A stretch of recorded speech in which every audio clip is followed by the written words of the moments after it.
Hello, it's Alan from Alchichaze Project Tools Training here. Now in today's video, it's a slightly different format because we're just going to go straight into it. Let's take a look at Microsoft Project.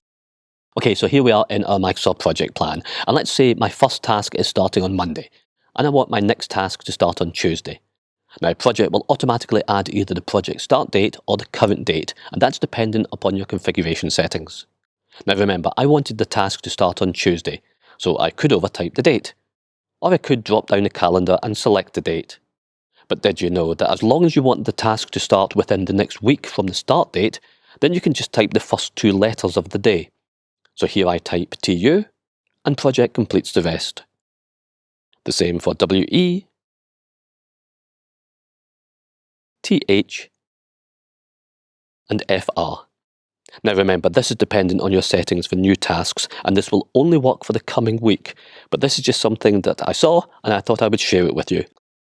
Well, I hope you found that useful, and if you did and you'd like more hints and tips on using Microsoft Project, then please follow my link tree to find out where I post on Twitter, LinkedIn and YouTube. If you'd like to know more about the formal training that I can provide on the use of Microsoft Project, then my contact details are here too. Thank you for watching, and I'll see you again soon. Bye bye now.